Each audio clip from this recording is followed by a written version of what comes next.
Yes, ma'am. I'm going to have to get back with you. I'm on a totally different topic now, but if you would, please, pretty please, call me back on the same line in about half an hour, and I will make sure that you get the information that you need. We're talking with Stephen Hunt. We're talking about what's going on right now as far as, I mean, we're going to get a pro team, are we not? Well, that's what I want to know, because we all know about media hype. True enough, we know. Yes, we're going to get them. No, we're not going to get them. It seems like a teeter-totter. Up 1 minute, down the other. Up, down. What do you think? Are we going to get the Supersonics or not? And who fights for the subsidies? Well, here's the thing. Okay, the judge who's going to make the decision about the lease in a few months is a very left-leaning judge. And I know that people will say the judges, it doesn't matter, you know, they make their decisions based on the rule of law. Well, why the heck do politicians appoint judges based on their political leanings? Okay, this woman just saw what we did here. She's not going to be pleased with that. She's going to see, okay, these Oklahoma City people, they're going to subsidize these wealthy guys, and that's going to influence her decision as to whether she lets them out of the lease. Had we voted no, I think she'd be more likely to let them out of the lease. Now, this is just, you know, I asked Cornette about this, and he laughed at me, but that, you know, I don't think he understands these things, which is why he's doing what he's doing.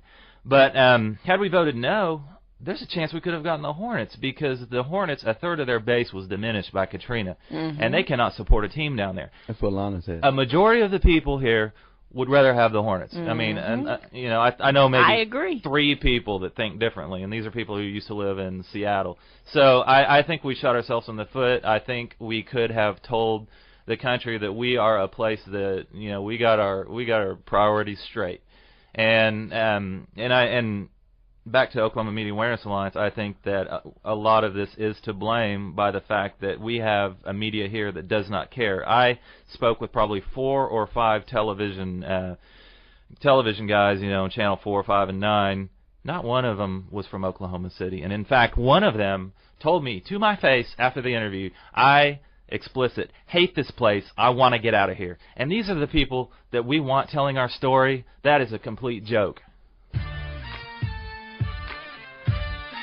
It's the Open Mic Talk Show with Launa West and Fred Elkins Jr. Talk Show with Launa West and Fred Elkins Jr. I was talking to Stephen. I said Stephen. I keep calling you Stephen. It's really Steve. You can call me Steve. My mom calls me Stephen. That's about I just extended your. Is that when you're in trouble? Yeah, Steven? yeah. Well, that's like someone calling me Frederick. You know, my name is Fred, and we have a DJ that calls me Frederick all the time.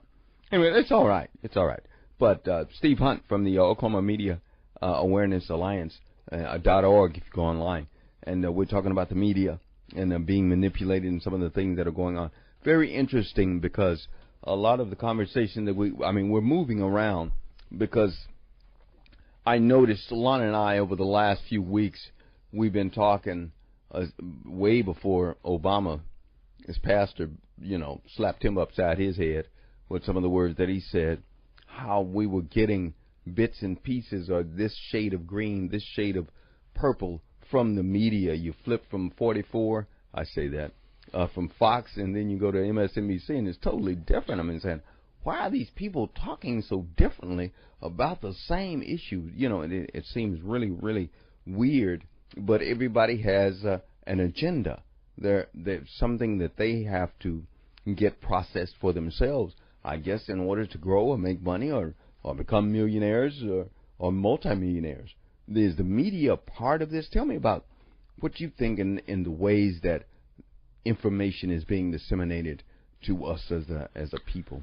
Well, I don't think that there's like a room of people who specifically conspire against us to keep us out of the dark. I think that the system is set up in a fashion that it just kind of moves on its own. They have discovered what works best for the bottom line, and that in turn, you know, hurts the people in general.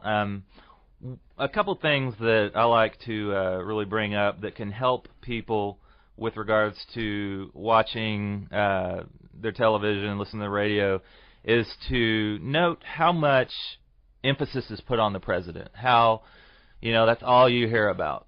Well, what is the one thing that you have almost no control over? It's the president.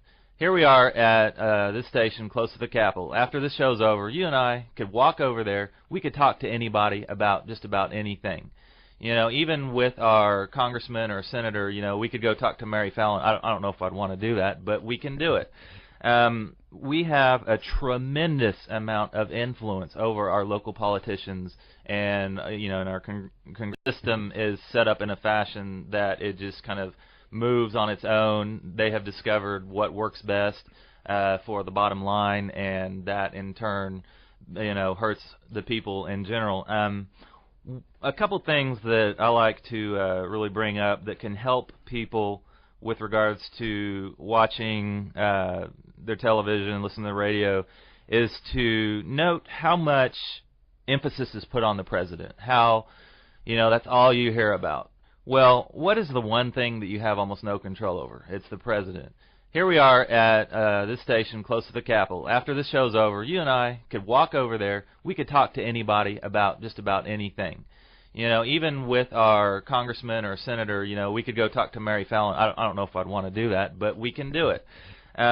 We have a tremendous amount of influence over our local politicians and, you know, and our congressional leaders. But the media pays almost, you know, I don't have the numbers, but a majority of what they cover is the president. And it's not like an effort to only talk about the thing people can't control, but I think it works pretty well.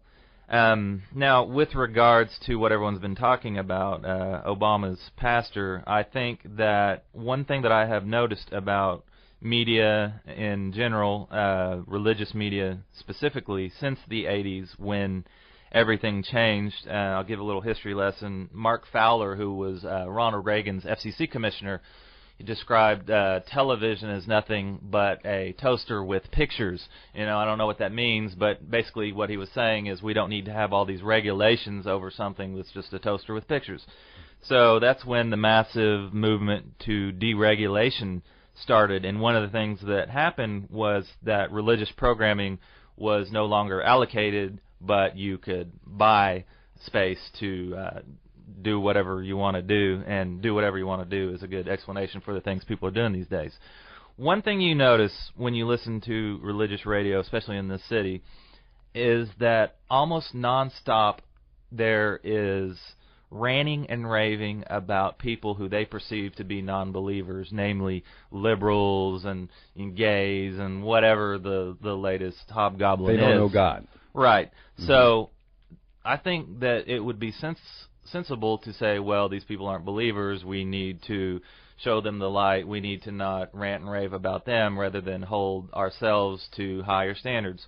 Well, with regards to Obama's pastor, I think that something that has really shocked people is that he has turned the tables and refused to play that game and is holding, you know, people in power and people who supposedly are, you know, the greatest Christians since the apostles to high standards. That's all that he's doing. Well, let's look at something similar to that happened in our city 5 years ago. On the eve of the war in Iraq, a very prominent pastor in Oklahoma City, Craig Groeschel, who heads up Life Church, gave a sermon on the war in Iraq. He talked about some history and some facts and said that he's not for or against war, but he ended his talk by saying, with regards to President Bush, he, as God's ordained leader of our country, says it's time for war, then at that moment I will no longer criticize our troops. I will speak well of our president, and you should too. Well, where was that in the media? It was totally absent. I did some research and made a little website, and I discovered that that sermon, which he claimed to be his most important sermon of his life, was not his, but lifted from Rick Warren, who gave the same sermon on the eve of the first Gulf War. Well, a lot of things happened between the first Gulf War and the second war, namely the sanctions, which took out about 1 million people. You know, you can look at the quote from Madeleine Albright. They asked her, Leslie Stahl asked her on CBS, you know, about 500,000 people have died. Is it worth it? She said, yes, I believe it was worth it. When you give a sermon that was given before that, don't say it's not yours. Don't take those things into account. That is so much bigger than what Pastor Wright said. But it was totally absent from any discussion. And this is an issue that happened here in our town. And this is a church which is expanding well beyond Oklahoma. They've got campuses all over the place. If we want our image to be good, we cannot allow that to happen. We should at least discuss it. Talking about Life Church. Anyway, President Bush, the greatest president since sliced bread. Since... who's the guy that freed the slaves? What's his name? Lincoln? Abraham Lincoln. Did he free the slaves? Of course he did. Did he let his go too? Yes. Okay, we need to take a break. I was going to take this phone call. Go ahead. We're going to take a break. Okay, we'll take the phone call, take a break, and then once we come back, we'll wrap it up. Okay, Steve? Sounds good. Okay, are you there, caller? Yes, sir. Real quick for the guest, I just kind of had a question for him. He was commenting about the Sonics coming here and how subsidizing rich businesses is hurting the middle Americans, but middle-class Americans. But, I mean, my perspective from seeing plenty, a family full of middle-class Americans and middle-class Americans on my job, a lot of the ones I see, the only reason why they're still middle-class is because they're about 2 bad habits away from being rich, or they're about 1 skill away from being rich, or about 1 step away from conquering their fear and stepping out on the limb and being rich. And a lot of it, from what I see, little of it has to do with what, whether or not the, rich companies are subsidizing them. And I think we should take an accountability of that also, not so much of, well, these rich people are getting richer, Okay. I don't think middle-class people, a majority of them are middle-class and will stay middle-class because they are getting foot on their neck by the rich man. It's usually, like I said, a couple bad habits away, 1 step away from conquering the fear, or, something, or a couple skills away, not from somebody stepping on their neck. All right. Appreciate your call and your comment. We're going to take a break. We'll come back and we'll wrap it up. Steve Hunt in studio. Thank you. It's the Open Mic Talk Show with Launa West and Fred Elkins Jr. We'll be back. Yep, Advil Cold and Sinus is doing its thing again, squashing every sinus symptom in its path, no matter how big. Bye now, sinus pressure.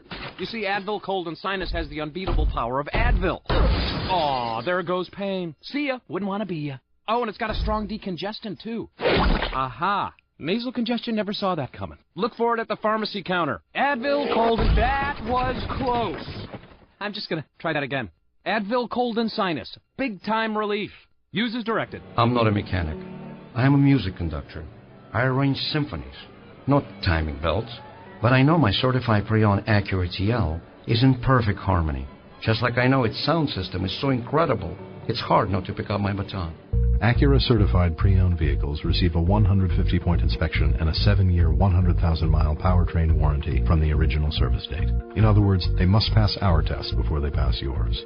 Visit Acura.com or dealer for warranty details. Does your roof need replacing? Your house need cleaning? Or maybe you're ready to update your kitchen? Big or small, whatever your home improvement need, log on to home.servicemagic.com. ServiceMagic is a free online resource with instant access to pre-screened remodelers, maids, handymen, painters, and many other home contractors. It's easy and it's free. Just go to home.servicemagic.com. home.servicemagic.com. That's home.servicemagic.com. When was the last time you got a second chance to save thousands of dollars? If you owe the IRS or state at least $15,000, American Tax Relief is offering you a second chance to eliminate up to 85% of your delinquent taxes. Look, your tax problem could get worse unless you get help. Call American Tax Relief for a free consultation. You could save up to 85% on your delinquent taxes. Call 800-539-9208. That's 800-539-9208. Oklahoma, Bedlam Mortgage and Tinker Federal Credit Union presents the 7th Annual Perry Publishing and Broadcasting Cowboys of Color Invitational Rodeo, Saturday, May 3rd. Don't miss the fun and excitement at the Cowboys of Color Rodeo. This rodeo is one of the largest family events in the state, and it's a one-of-a-kind rodeo featuring blacks, Hispanics, and Native Americans competing in a full competition rodeo. Come see who will win this year's Pony Express Invitational Relay Race, competing with last year's champion team. featuring OKC's East Side Roundup Club. Also performing live in concert is R&B sensation Montel Jordan. This is how we do it.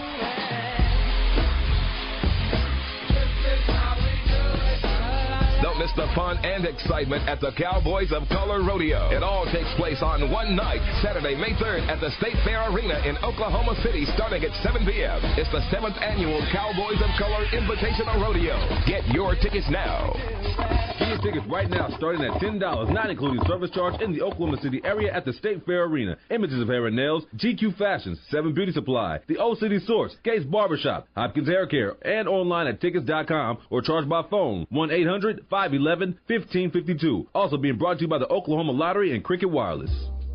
Breaking news. Do you have high blood pressure, diabetes, high cholesterol, or just wanting to lose weight or enhance your sexual performance? Then Joan Chris Aloe Vera drink is for you. From Mother Earth to You is an extraordinary formula featuring Mother Nature's best. This unique, smooth, and delicious drink comes in many flavors: mango, pina colada, lemon lime, and extra virgin. Step 1. To lose weight and clean out your system, start with JC Aloe Vera Black Label. Step 2. Keep on losing weight and balance your metabolism, drinking Aloe Vera Pal. Step 3. Maintain your desired weight while stabilizing your metabolism and reinforcing your immune system with the all-natural Force Drink. Do you have high blood pressure, diabetes, high cholesterol, or just wanting to lose weight or enhance your sexual performance? Get yours today at any Buy for Less or Grinders. Mother Nature's best, Joan Chris Aloe Vera, can also be purchased with Access Oklahoma. Call the Open Mic Talk Show at 460-1140 or toll free at 866-818-5877 or star 1140 for cellular phone users. My name is Naomi Jackson, and my dad is the pastor of East 6th Street Christian Church. We celebrate our African heritage at the East 6th Street Christian Church every Sunday because you cannot talk about the Bible without talking about African people. Over the past 12 months, OnStar gave customers over 3 million turn-by-turn routes. OnStar Center, how may I help you today? I need directions, please. Where would you like to go? Mission? I would think it's Capitola. Could be Santa Cruz. Certainly, I can look for that. OnStar turn-by-turn navigation is the simplest and safest navigation system. You only have to push one button and tell the advisor your destination. This is the best service they ever invented. That is good to hear. Better than going to the moon. This is useful. I understand that one. There we go. I have that route all set up for you. Is there anything else I can assist you with beforehand? Not for this hour. Well, you have a good day. Thank you for using OnStar. All the time. In half a mile, turn right onto Lake Street. OnStar turn-by-turn navigation is standard for the first year on every 08 Chevy Malibu. Not Camry, not Accord. Visit OnStar.com for details and system limitations. Requires ABS and directions and connections plan. Not available in certain areas. I want you to join me, Sister June, every Saturday morning at 9 o'clock here on KRMP AM 1140 for Morning Refreshing. Sponsored by EMS Building Maintenance, Temple & Sons Funeral Directors, and Joel Information Network. This Sunday, the lavish new season of the Showtime original series, The Tudors, returns. Scandal. The annulment of my marriage must be declared immediately. Corruption. No English sovereign has ever been granted such power. Obsession. I have to possess you. The world will never be the same. Come to my hot bed. Golden Globe winner Jonathan Rhys-Meyers. I demand to know whose subjects are you, the Pope's or mine? The Tudors, season premiere, this Sunday at 9/8 Central, only on Showtime. Can you see yourself working in construction management? It's possible if you have the right qualifications. Prepare for your start with an education at ITT Technical Institute. ITT Tech's bachelor degree program helps graduates prepare for various entry-level positions in the construction management field. Classes meet just a few days a week, and financial aid is available for those who qualify. Call now for an ITT Tech brochure. 1-877-488-8050. That's 1-877-488-8050. Let's return back to the Open Mic Talk Show with Launa West and Fred Elkins Jr. I want to remind you that South Beach Entertainment presents Spring Break Friday night on Broadway. It's going to be at the nightclub. Spring Break is over. Need a break from the kids? Hey, come on out and party on Friday night, March 28, 2008 on Broadway. It's free for ladies until 10:30. I don't know why they keep letting the women in until 10:30. Well, then the men will come. Spring break, yeah, and you know what that means. Spring break, boy, it's free for ladies until 10:30, Lana. Okay. Friday, March 28th on Broadway, 530 South Broadway, just south of the Ford Center. And we've been talking with Steve about the Ford Center all morning long. For more information, call 231-1941. That's 231-1941. And Reverend D.L. Turner of Victory Missionary Baptist Church, located 3301 Southwest 29th in Oklahoma City, would like to invite you to attend our third night revival starting Wednesday, March 26th through Friday, March 28th at 7:30 p.m. each night. Come be blessed in the Lord as Reverend Dr. A.W. Dock of Berean Baptist Church of Philadelphia will bring the message. And also, right before we get back to our caller, the lady had asked for the phone number. Here it is. Her name is Donna Thompson. That number to call is 209-6750. Donna Thompson. You can reach her right now at 209-6750. And I think there was a young lady that called in reference to felons or something getting out of jail and what happens to you and how they can get help. And possibly get a job. Okay. So that number one more time is 209-6750. Going to the phones. Good morning. Thanks for holding. You're on open mic. Yes, good morning. Yes, sir. Go right ahead. Yes, I'd like to ask a guest, could you explain some of the advantages, though, of having a NBA franchise in a town like this? Okay. Thank you. And that goes right along with where we were going. Yes, with how it affects us also. This isn't a completely bad thing. A lot of the rationale that was being propagated was that it would put Oklahoma City on the map, and people would start to look at us and maybe come visit or whatever. I don't really know about that. Like I've said, we're going to impress a lot of impressionable people. The people who own businesses, who do important things, are not going to say, well, that city's got a basketball team, so let's go there and shower them with our money. Why wouldn't they, though? A basketball team, the NBA is a big-time thing. Businesses are interested in infrastructure, educated workforce, things like that. Mm-hmm. But there are some really good things, and I have really been pounding my head on the wall to try and get a light in all this, I wouldn't say darkness, but there have been some dark days regarding the campaign and the way that this was brought about. Local media is one of the most important issues that we are dealing with now, and I believe that it's something that needs to be talked about a lot more. We have one locally owned television station, and we have the one locally owned radio station. Mm-hmm. Okay, so this basketball thing, it's going to be all about Oklahoma City and rejuvenating Oklahoma City, put us on the map, encourage business. What's the best thing to do? Should we try to help Texas companies? Should we try to help companies from Nevada? I don't think so. I think we should try to help us, an Oklahoma City business. When I talked to the people at this radio station and discovered that they were upset that I didn't come here to try to voice my opinion, I was upset at myself. I thought to myself, why do we not people get together and start researching the possibilities of getting the broadcast rights for the basketball games here? I think it is an excellent, excellent idea.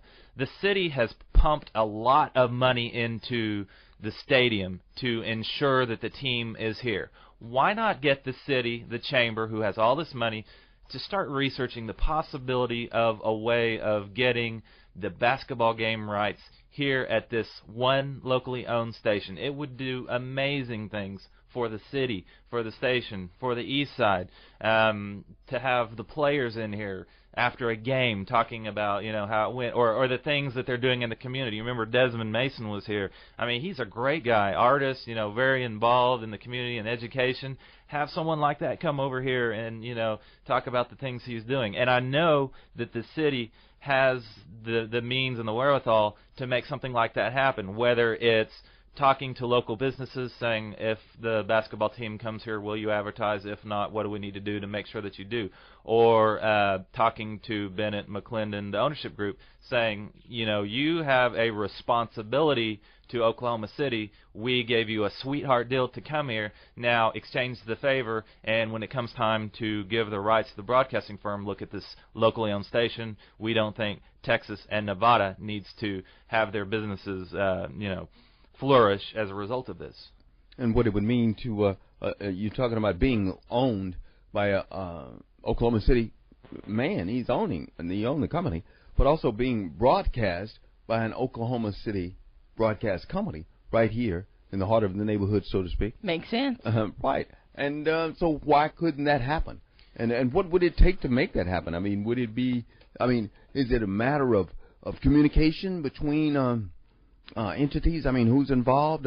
Would it take subsidies, or what would involve that? I have just started talking to some people who are in the radio business who have dealt with broadcast rights, and from what I hear, it's pretty much the station who can give the best deal to the team is going to get it. Now, we all know that Clear Channel and Citadel are huge companies, but they're both struggling. Ever since 1996, when they've started just buying and buying and buying, they've seen their business model struggle. Citadel stock was $20 a few years ago. Today it's like $1.40. Clear Channel's trying to divest from a number of their stations. So locally owned media is the answer, because it can be profitable, because they understand the community, they understand what needs to be done, and I think starting a grassroots organization to start lobbying the city council, the chamber, the state reps, just people in general, if they talk about it, say, I want this to happen, talk to your local business owners who are the people that pay for advertising, say, if this happens and you advertise, I'm going to come to your place and eat your cheeseburgers or buy your cars or whatever. That's all it takes. A team's owned by an Oklahoma City firm, Oklahoma City individual, if you want to say that, or corporation. Why not broadcast across an Oklahoma City radio station locally and watch the community flourish, not just downtown, but right here, beginning on Northeast 23rd. Good morning, you're on Open Mic. Yes, good morning, Oklahoma. And I'm going to let that one go. Anyway, the lines are available. 460-1140, star 1140. It's free.